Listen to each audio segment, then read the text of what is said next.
ओम सजात्म स्वरूप परम गुरु शुद्ध चैतन्य स्वामी ने नमः। श्री उपदेश शुद्ध सार जी ने ज्ञान की महिमा और आत्मानुभूति की महिमा बताने का प्रयास किया जा रहा है। आत्मानुभूति, आत्मज्ञान यही एकमात्र प्रयोजनीय है, इष्ट है, हितकारी है।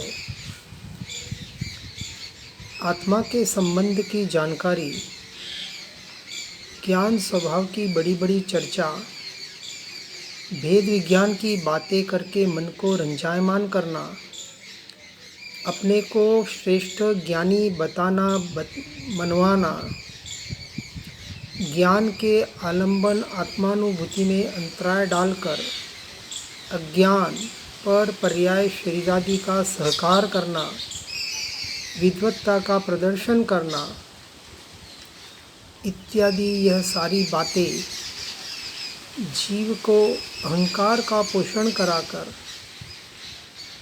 पर की ओर ले जाने में साधनभूत बनती है, सहायकारी बनती है।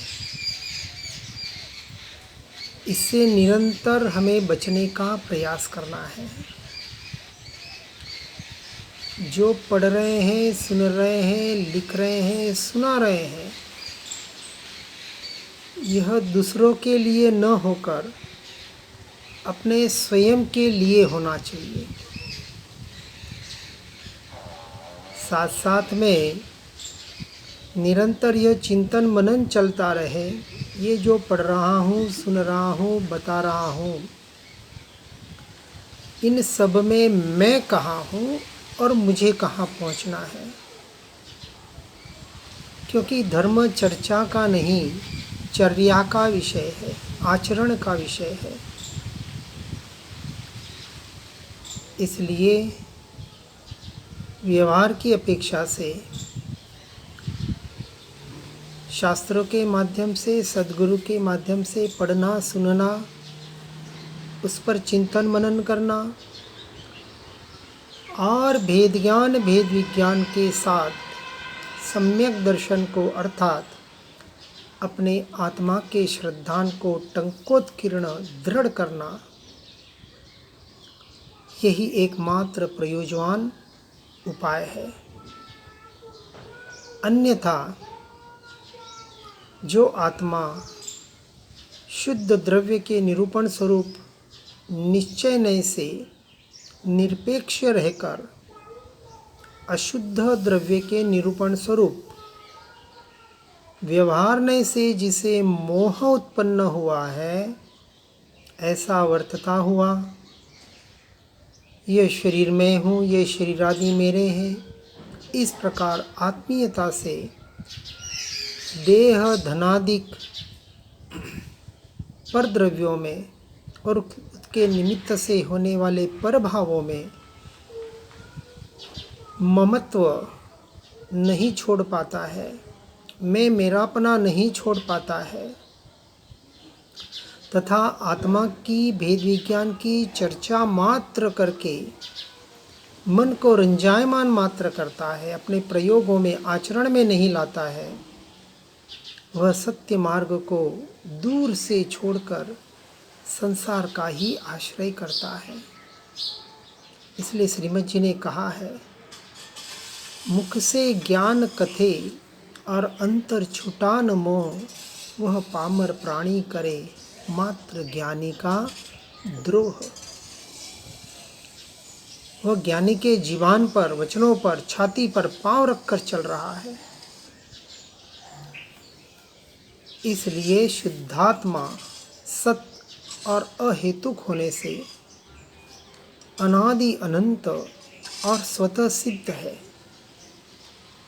उसे किसी की आशा और अपेक्षा नहीं है, ऐसा निरपेक्ष तत्व है, असहाय तत्व है, अहेतुक तत्व है। उसे किसी की सहायता की भी जरूरत नहीं है। अभी हमारी कमजोरी है, इसलिए सहायता लेनी पड़ रही है।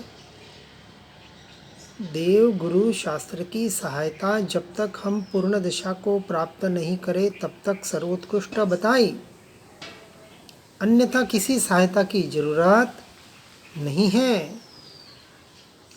क्योंकि आत्मा एकमात्र ज्ञानात्मक दर्शन रूप इंद्रियों के बिना ही सबको जानने में आता है, आ रहा है। ऐसा यह महापदार्थ कौन? मैं, भगवान आत्मा। ऐसे ज्ञेय और पर पर्यायों का ग्रहण त्याग न करने से, ज्ञेय अर्थात जो 5 इंद्रियों से, मन बुद्धि चित्त अहंकार से जो जानने में आ रहा है, ज्ञान के द्वारा जो ये बाहर का जानना हो रहा है, इसे ज्ञेय कहा। और स्वयं का जानना हो रहा है, वह भी ज्ञेय का विषय बनता है। स्वपर प्रकाशक है, पर भी जानने में आ रहा है और स्व भी जानने में आ रहा है। अब जानने वाला किसका रहना है, इसका निर्णय करना है। पर को जानने वाले बनोगे, पर के ज्ञाता दृष्टा बनोगे, तो पर में अटककर संसार में भटकना होगा। पर्याय दृष्टि सो संसार दृष्टि, पर की दृष्टि, और द्रव्य दृष्टि अर्थात स्व की दृष्टि, सो मोक्ष की दृष्टि, मुक्ति की ओर ले जाने वाली यह दृष्टि। इसलिए स्व की ओर दृष्टि लेते ही पर के ग्रहण त्याग का संपूर्णतः निषेध होता है। अर्थात जो आत्मा की शक्ति बताई, गुण बताया, त्यागोपादान शून्यत्व शक्ति। क्योंकि ग्रहण त्याग आत्मा में कुछ है ही नहीं, उसे करना ही नहीं पड़ता। क्योंकि परिपूर्ण घनपिंड अक्षय खजाना जिसमें भरा पूरा पड़ा हुआ है, जिसे अंश मात्र भी किससे आशा अपेक्षा नहीं है। ऐसा जो अचल ध्रुव तत्व, एक परिपूर्ण तत्व, जिसे परद्रव्य पर भावों रूप ज्ञेय का आलंबन का अंश मात्र भी उसे जरूरत नहीं है। इसलिए निरालंबन ऐसे ज्ञान स्वभाव का आश्रय लेकर एकमात्र ज्ञायक भाव में, अपने स्वरूप में, स्वभाव में अनंत काल के लिए लीन होने का जो प्रयास और पुरुषार्थ करता है, जो शुद्ध है, शुद्ध था और अनंत काल तक शुद्ध और शुद्ध ही रहेगा। अशुद्धि पर्याय में होती है। इसलिए जो भी अशुद्धि निकालने की बात होती है, जो कुछ भी करने धरने की बात होती है, वह पर्याय की अपेक्षा से है, अवस्था की अपेक्षा से। द्रव्य में अर्थात आत्मा में कुछ भी करना नहीं है, वह तो त्रिकाल शुद्ध है। और ऐसा शुद्धात्म ध्रुव होने से वही एकमात्र हमारे लिए जहाँ जाए वहाँ उपलब्ध है। मैं जहाँ भी रहूँ अपने में रह सकता हूँ, ये शक्ति मुझ में है। पर मैं रहना या न रहना ये मेरे हाथ की बात नहीं है, परंतु मैं मुझ में रह सकूं, यह तो मेरे हाथ की ही बात है। इसलिए सकल आगम के सार को हस्तभूत करके जो पुरुष भूत वर्तमान भावी अर्थात तीनों काल की पर्यायों के साथ अशेष द्रव्य समूह को जानने वाले आत्मा को जानता है, अर्थात स्वयं को जानता है, पहचानता है, उसका श्रद्धान करता है, उस जीव को, उस पुरुष को, उस आत्मा को संयमित आत्मा, संयमित पुरुष कहा गया। पुरुष का अर्थ स्त्री पुरुष वाला नहीं, वह पुरुष अर्थात वह आत्मा आगम ज्ञान, तत्वार्थ श्रद्धान, संयतत्व आदि का युगपत होने पर भी यदि किंचित मात्र भी मोहमल से लिप्त होकर शरीर आदि के प्रति अर्थात पर द्रव्य के प्रति और उसके से उत्पन्न होने वाले मोह राग द्वेष रूपी पर भावों के प्रति उसके संबंध में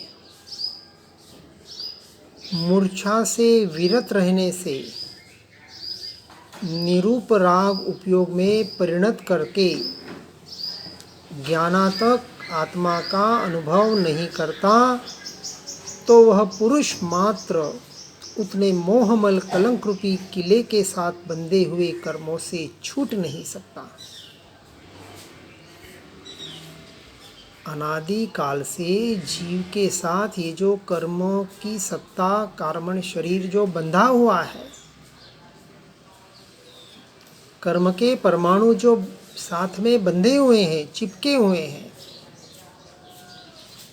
जो कलंक रूप है, बाहर का कलंक उतना बड़ा नहीं है जितना ये कर्म का कलंक। बाहर का अंधेरा उतना हमें कष्ट या कुछ हानि नहीं पहुंचाता जितना ये मिथ्यात्व रूपी अज्ञान रूपी अंधकार पहुंचाता है। अनादि काल से इस मिथ्यात्व रूपी अज्ञान रूपी अंधकार में भटकने की वजह से संसार का परिभ्रमण हो रहा है, और ऐसे अनादि का अंधकार नष्ट करने में कितना देर लगती है, कितना समय? एक समय अपनी आत्मा का, अपने ज्ञान प्रकाश का अनुभव होते ही, टंकोत्कीर्ण निर्णय श्रद्धान होते ही अनादि का अंधकार, अनादि की यह मोह माया की निद्रा एक क्षण में विलय को प्राप्त हो सकती है।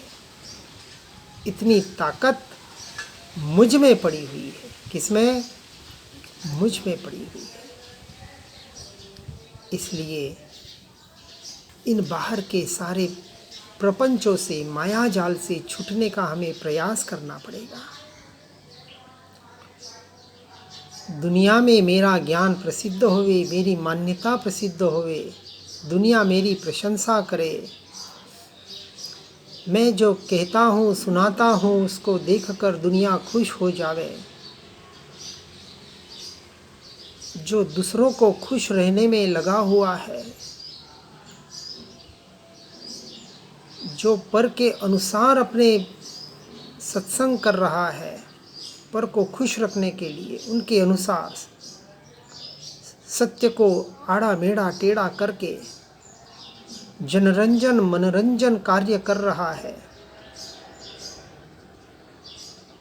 उसका धारणा ज्ञान अर्थात एक क्षोभम ज्ञान, चाहे शास्त्र का बड़ा विद्वान पंडित क्यों न हो,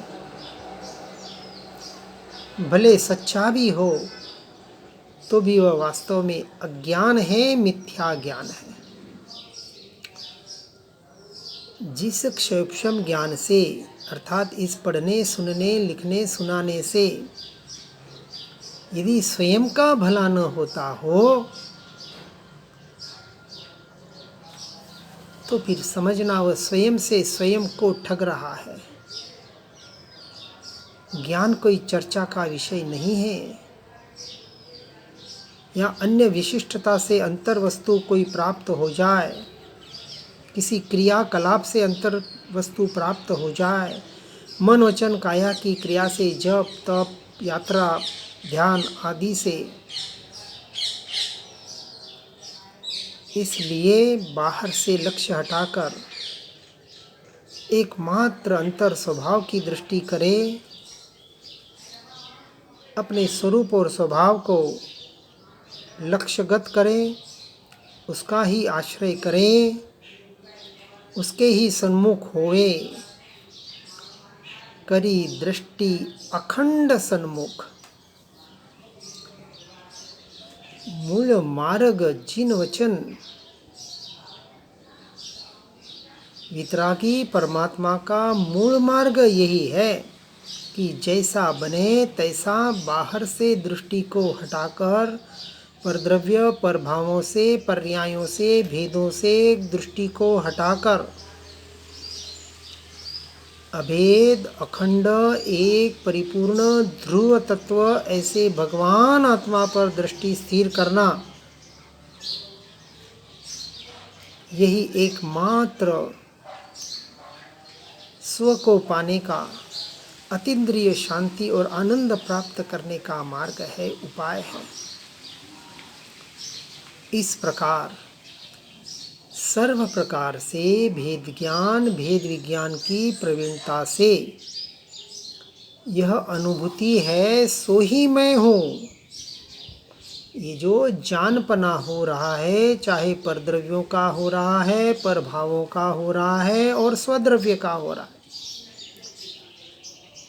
जो जानने में आ रहा है वो नहीं, मैं नहीं हूँ, परंतु जो जानने वाला है, उस जानने वाले को जानना है। और जब जानने वाले पर दृष्टि जाती है, जानने वाला जब जानने में आता है, उसे कहा ज्ञेय का विषय जब ज्ञान स्वभावी भगवान आत्मा बनता है, तब उसे द्रव्य दृष्टि कहा। और ऐसे द्रव्य दृष्टि से ही आत्मज्ञान प्रकट होता है। अब आत्मज्ञान और सम्यक दर्शन को बराबर समझना। आत्मज्ञान की जिसे प्राप्ति होती है, मैं आत्मा ही हूँ, अन्य में कुछ भी नहीं हूँ। जब मैं शरीर नहीं, तो शरीर आश्रित क्रियाएं मेरी नहीं, शरीर आश्रित धर्म सो मेरा नहीं, शरीर आश्रित संबंध सो मेरे नहीं। इसका साथ में निर्णय होना चाहिए, तो समझना उसे आत्मा का निर्णय हुआ। शरीर आश्रित जब शरीर में नहीं, तो शरीर आश्रित संबंध, घर, स्त्री, पुत्र, परिवार आदि, शरीर आश्रित धन, दौलत, संपत्ति, गाड़ी, बंगला आदि, यह मेरे नहीं। अब यह मेरे नहीं, तो मैं वहाँ क्यों हूँ? विचार करें। जो चीज़ मेरी नहीं है, वहाँ रहने का मुझे अधिकार है। फिर दूसरी बात, जिस शरीर के आधार पर ये धर्म प्राप्त हुआ, किसी जैन धर्म मिला, उसमें श्वेतांबर दिगंबर पना मिला, किसी को हिंदू पना मिला, मुसलमान मिला, क्रिश्चियन, ईसाई, सिख आदि, ये जो व्यवहार से, कुल परंपरा से जो भी प्राप्ति हुई, तो ये धर्म मेरा कैसे हुआ? ये तो शरीर आश्रित धर्म है। तो ये धर्म भी मेरा धर्म नहीं है। तो शरीर आश्रित संबंध मेरे नहीं, शरीर आश्रित धर्म मेरा नहीं, शरीर आश्रित क्रियाएं, ये जो मात्र कुल परंपरा से, अपने आग्रहों से, जो बाहर के मन वचन काया की क्रियाओं में जो धर्म बुद्धि स्थापित की है, रज जप तप आदि में, वहाँ से भी अपने उपयोग को हटाना पड़ेगा। तो बाहर का कोई भी धर्म मेरा धर्म नहीं है। मेरा धर्म तो एक ही मेरा स्वभाव है। जानना जानना जानना जो निरंतर ज्ञान स्वभाव में परिणमित हो रहा है, यह मेरा धर्म है। और ऐसा धर्म दो प्रकार का व्यवहार की अपेक्षा से, पर को जानना और स्व को जानना। तो जब स्वधर्म प्रकट होता है, स्वभाव का धर्म प्रकट होता है, सम्यक दर्शन प्रकट होता है, तो नियम से उसे परद्रव्य पर भावों के प्रति अनासक्त भाव आना ही चाहिए, उसकी क्षणभंगुरता का एहसास होना ही चाहिए, वैराग्य भाव जागृत होना ही चाहिए। ये उसका लक्षण है। इसलिए ज्ञान का फल वीरति बताया। और ऐसा वैरागी जीव पांचवें छठे गुणस्थानक में देशवीरति सर्ववीरति के आधार पर संसार से छूटकर वानप्रस्थ और संन्यस्त अवस्था को प्राप्त होता ही होता है। ये लक्षण है साथ में। तो समझना सम्यक दर्शन हुआ। जहाँ किसी मत परंपरा संप्रदाय का आग्रह नहीं है, कि किसी मूर्ति विशेष का आग्रह नहीं है, एकमात्र आत्मा के अलावा वहाँ कुछ भी नहीं है, आत्मरमणता के अलावा। इसलिए ऐसे सम्यक दर्शन पूर्वक सम्यक ज्ञान का सहारा लेकर सम्यक चारित्र में अर्थात अपनी आत्मा में अनंत काल के लीन होने का प्रयास और पुरुषार्थ करें। इसी भावना के साथ ओम नमः सिद्धम। जिन वाणी के ज्ञान से हो सम्यक श्रद्धा, हो चारित्र महान, पाऊं पद निर्वाण। आत्म ही है देव निरंजन, आत्म ही सद्गुरु भाई। आत्म शास्त्र धर्म आत्म ही तीर्थ, आत्म ही सुखदाई। आत्म मनन ही है रत्नत्रय पूरित अवगाहन सुखधाम। ऐसे देव शास्त्र सद्गुरु को, धर्म तीर्थ को सतत प्रणाम। धर्म तीर्थ को सतत प्रणाम।